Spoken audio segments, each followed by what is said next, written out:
모든 것이 사라지고 지나간 시간은 다시 돌아오지 않으리. 안녕하세요, 아님보입니다. 멀쩡한 그림을 왜 찍냐고요? 애인이랑 헤어지면 다 찢어버리는 거 아닌가요? 우리가 사랑하는 쇼팽과 그 쇼팽의 뮤즈 조르주 상드가 그려진 이 초상화 제가 반으로 쪼개봤습니다. 실제로 이렇게 둘로 쪼개진 건데 누가 왜 쪼갠 걸까요? 그런데 조르주 상드, 영어로 조르지 센, 남자 이름이라고요? Oh, have you read any George songs? I think I've heard of him.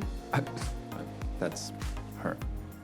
Oh. 조르주 상드는 여성이죠. 넷플릭스 인기 드라마 에밀리 인 페리스 보셨나요? 이곳은요, 루브르나 오르샤만큼 유명하진 않지만 아주 독특하고 매력적인 낭만시대 박물관인데요. 파리 몽마르트르 언덕 발치에 있는 이 낭만시대 박물관에서 19세기 낭만주의의 미술과 문학을 만날 수 있습니다. 파리의 3대 문인 박물관이라고 하면 빅토르 비고 박물관, 발자크 박물관, 그리고 바로 이곳이에요. 낭만시대 박물관. 그 이유는 조르주 상드의 물품이 1층에 있기 때문인데요. 쇼팽의 왼손과 상드의 오른손 석고본도 있어요. 나란히. 당시에는 이 빅토르 비고나 발자크보다 상드가 훨씬 더 유명했어요. 이 상드는 유럽에서 가장 유명한 작가였어요. 그러니까 상드가 그저 쇼팽의 뮤즈는 아닌 거죠. We studied her in school. She was a very progressive, subversive author who dressed in men's clothes and ignored rules for women's behavior. 상드의 본명은 아만틴 루시 어럴의 두팽이에요. 그녀는 사랑했던 애인, 여러 애인 중에 한 명인 주르스 상드의 이름을 자신의 필명 조르주 상드로 씁니다. 상드는 파리 살롱의 인맥 부자인데다가 글밥으로는 파리 문인들 중 그 양이 최고였어요. 이 낭만시대 박물관은 사실 19세기 낭만주의를 이끌었던 화가 아리 셰퍼의 집이에요. 셰퍼는 쇼팽과 리스트의 초상화를 그렸고 특히 셰퍼와 상드가 굉장히 친했는데요. 셰퍼의 그림은 여기서도 만나볼 수 있어요.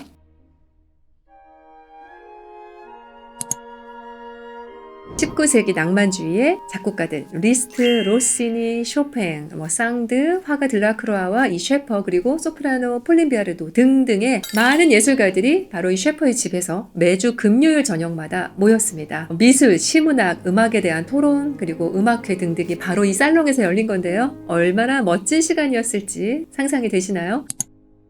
쇼팽의 초상화가 여러 점 있는데요. 쇼팽의 얼굴을 그 바로 앞에서 직접 보면서 그린 진짜 초상화가 있고 그 초상화에 기반해서 그린 상상 초상화도 있죠. 진짜 초상화는 먼저 1836년 쇼팽의 그 약혼 여인 마리아 보진스카가 그린 초상화. 여기서는 사랑에 빠진 26살 쇼팽의 진짜 얼굴을 볼 수 있고요. 또 쇼팽이 죽기 2년 전에 1847년에 이 화가 아리 셰퍼가 그린 초상화가 있어요. 또 가장 어린 나이의 쇼팽의 초상화는 쇼팽이 폴란드 바르샤바를 떠나기 1년 전인 1829년에 그려진 바로 이 초상화고요. 이 화가 한 명이 쇼팽의 부모님과 누나, 쇼팽, 여동생까지 다 그립니다. 안타깝게도 1839년 1차 세계대전이 시작되던 바로 그날 이 초상화들이 다 사라져요. 그래도 다행인 건 흑백 사진으로 찍어둔 덕분에 이렇게 남아있어요. 또 쇼팽의 사진도 한 장 남아있는데요. 쇼팽이 상드와 한창 연인일 때 찍은 건 2차 세계대전 때 없어졌지만 그 2년 후에 찍은 음판 사진은 남아있어요. 당시 이미 상드와 이별하고 몸과 마음이 다 아팠을 때인데요. 같은 해에 이 셰퍼가 그린 초상화 비슷한가요?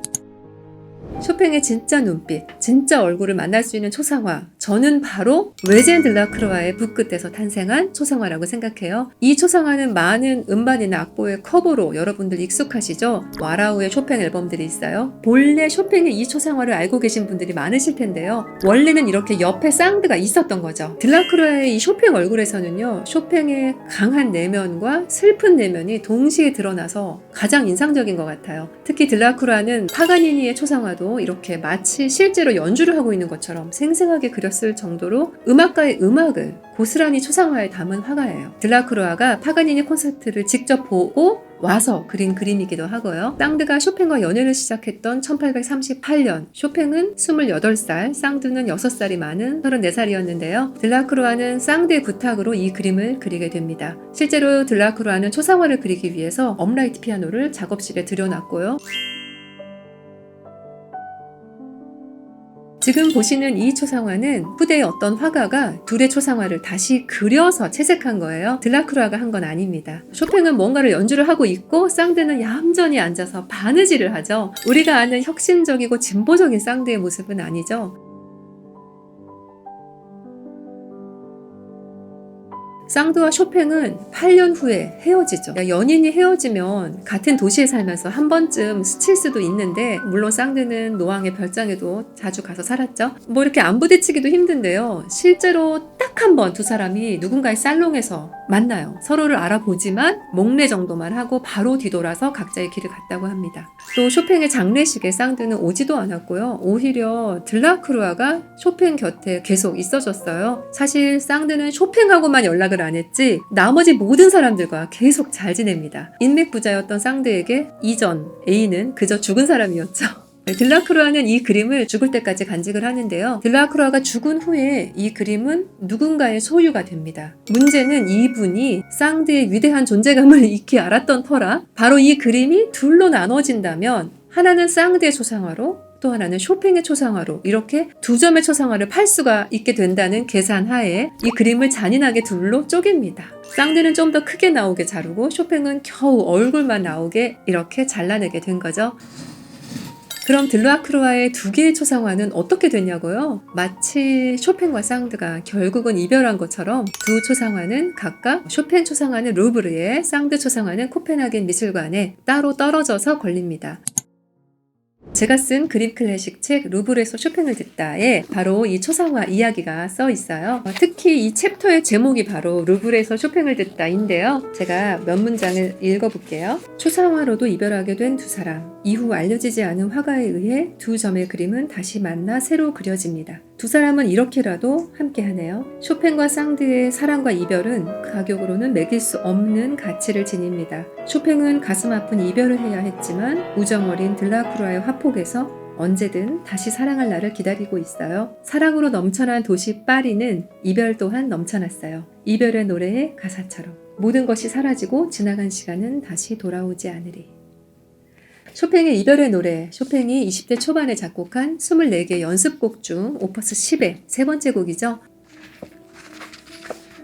느리지만 지나치지는 않게 연주하라는 지시어와 함께 흘러갑니다. 노래하기 좋은 이 선율을 너무 늘어지게 연주해서는 안 되겠죠. 다른 연습곡들은 주로 연주 기술을 연마하기 위한 것이지만 이 곡은 아름다운 서정을 부드럽게 노래하는 레가토 연주가 핵심 과제예요. 그래서 아름답게 노래하는 오른손의 윗성부와 함께 다른 나머지 성부들도 노래해야 합니다. 이 장조의 선율은 급박해지다가 다시 느려지기도 해요. 중간에 양손의 화려한 장식부는 앞에 그 느린 주제 선율을 잊게 하지만 이내 다시 그 애처로운 선율을 노래하며 안타깝게 마무리합니다.